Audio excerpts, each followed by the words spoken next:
आज हम जिस टॉपिक को डिस्कस करने जा रहे हैं वो है difference between curve and surface.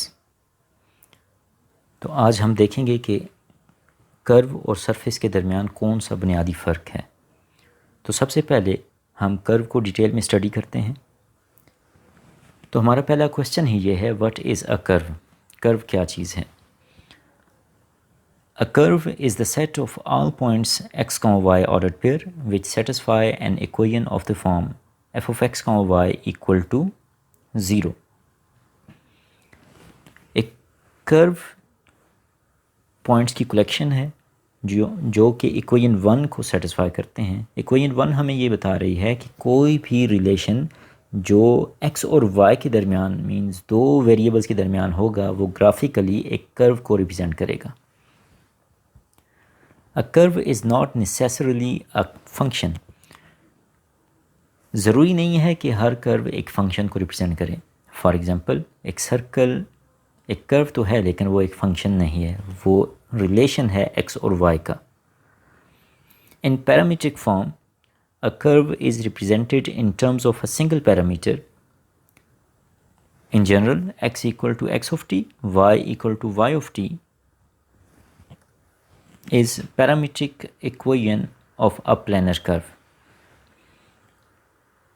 हम एक कर्व को अगर पैरामीट्रिक फॉर्म में रिप्रेजेंट करें तो ये कर्व की प्रॉपर्टी है कि वो जस्ट वन सिंगल पैरामीटर की फॉर्म में एक्सप्रेस की जा सकती है।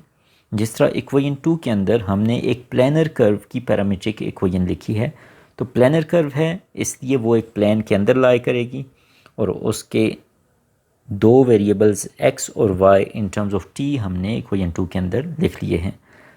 Here t is called parameter. The curve is said to be oriented in the direction of increasing t. तो यहाँ पे इक्वेशन 2 के अंदर t पैरामीटर है और जो कर्व है वो पॉइंटेड है towards the increasing values of t। तो चूँकि हमारे पैरामीटर की वैल्यूज़ होंगी, डिपेंड करता है कि हम किस कर्व के अंदर इंटरेस्टेड हैं, तो उस हिसाब से जिस साइड पे t की वैल्यूज़ इंक्रीज़ कर रही होंगी हमारी कर्व भी उसी साइड पे पॉइंट कर रही होगी। If we eliminate t from equation 2, we get equation of curve in rectangular coordinates.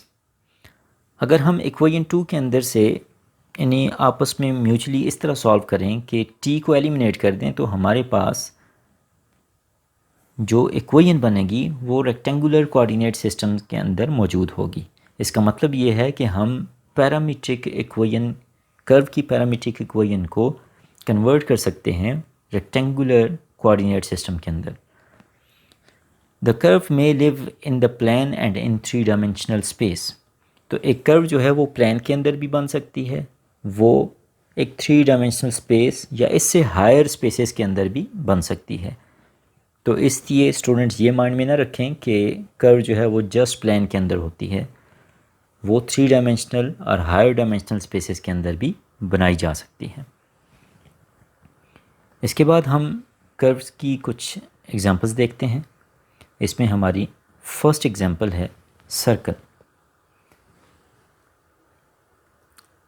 Circle is a curve if the circle is centred at origin having radius r, then its equation in rectangular coordinates is x power 2 plus y power 2 equal to r power 2।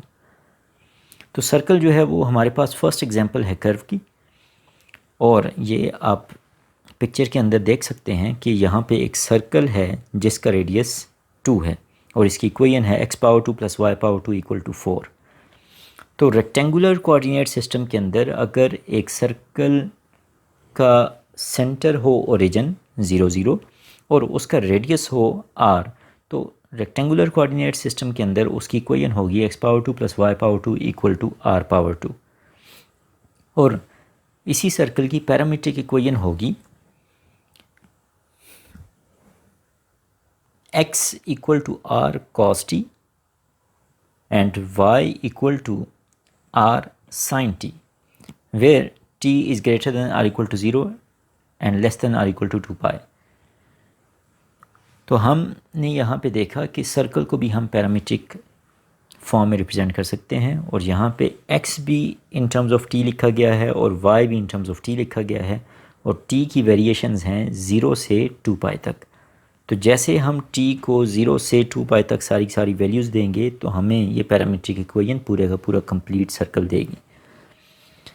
If the circle is centred at h, k, then its equation in rectangular coordinates is x minus h whole power 2 plus y minus k whole power 2 equal to r power 2। तो जैसे हमने ऊपर case देखा था कि circle का centre origin था, यहाँ पे हमारे पास सर्कल का सेंटर है h, k।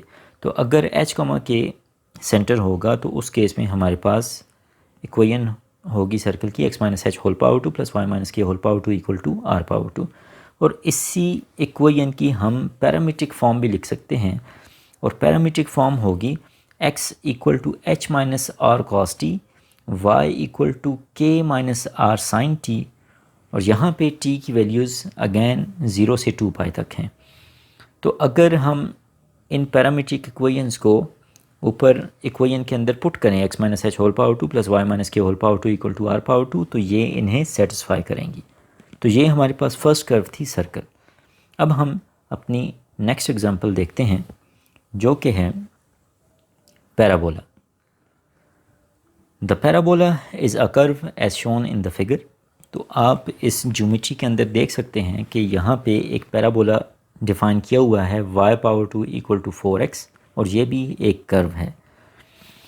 If the parabola having vertex v00 opens to the right, then its equation in rectangular coordinates is y power 2 equal to 4ax। इसी इक्वेशन का पार्टिकुलर केस आप यहाँ ग्राफ में देख सकते हैं जहाँ पे a की वैल्यू 1 है। तो चूँकि पैराबोला राइट साइड पे ओपन हो रहा है तो इसलिए इसकी इक्वेशन है y power 2 equal to 4x। तो जनरली इसकी इक्वेशन क्या होगी, y power 2 equal to 4ax। तो ये भी पैराबोला भी एक कर्व है।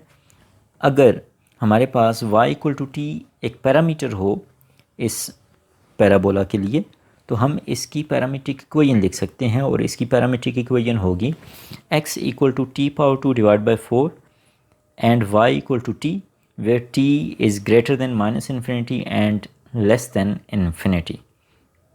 तो ये सारी की सारी t की वेरिएशन हमें पैराबोला देगी। अब हम अपनी नेक्स्ट एग्जांपल देखते हैं जो कि है ellipse. The ellipse is a curve as shown in the figure. आप ग्राफ में देख सकते हैं कि यहाँ पे एक इलिप्स है जिसकी इक्वेशन है x power 2 divide by 9 plus y power 2 divide by 4 equal to 1। If the major axis of the ellipse is x axis, then its equation in rectangular coordinates is x power 2 divide by a power 2 plus y power 2 divide by b power 2 equal to 1। तो अगर हमारे पास ellipse के major axis x axis हों तो फिर हम ellipse की इक्वेशन रेक्टेंगुलर कोऑर्डिनेट सिस्टम्स में लिखते हैं x power 2 by a power 2 plus y power 2 by b power 2 equal to 1। और अगर मेजर एक्सिस y एक्सिस हों तो उस केस में फिर इक्वेशन होगी x power 2 divide by b power 2 plus y power 2 divide by a power 2 equal to 1। तो हम इस इलिप्स की पैरामीट्रिक इक्वेशन भी लिख सकते हैं।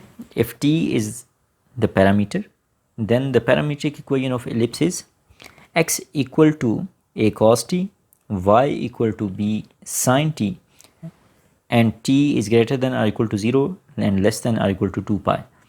तो यहाँ पे हमारे पास जो इलिप्स की पैरामीट्रिक इक्वेशन है इसमें x और y दोनों t की फॉर्म में लिखे गए हैं।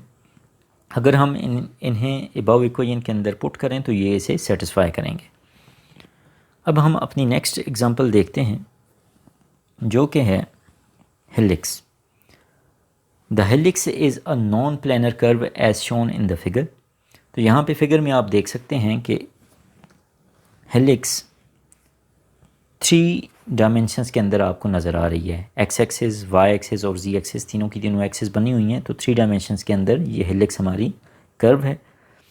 ये नॉन प्लानर इसी वजह से है कि ये एक प्लेन के अंदर लाई नहीं करती। इससे पहले हमने जो एग्जांपल्स अभी देखी हैं कर्व की, वो सारी की सारी प्लेनर कर्व्स थी, वो एक प्लेन के अंदर लाई करती हैं। लेकिन हेलिक्स ऐसी कर्व है जो एक प्लेन के अंदर लाई नहीं करती।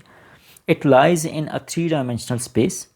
If the helix is circular helix then the curve lies on the cylinder x⁻² + y⁻² = a⁻²।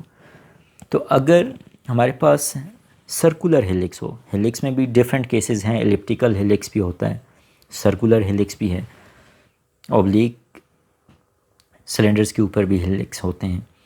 तो अगर हमारे पास हेलिक्स हो सर्कुलर हेलिक्स, तो वो एक सिलेंडर के ऊपर लाई करेगा और उस सिलेंडर की इक्वेशन होगी x⁻² + y⁻² = a⁻², चूँकि सिलेंडर एक सरफेस है।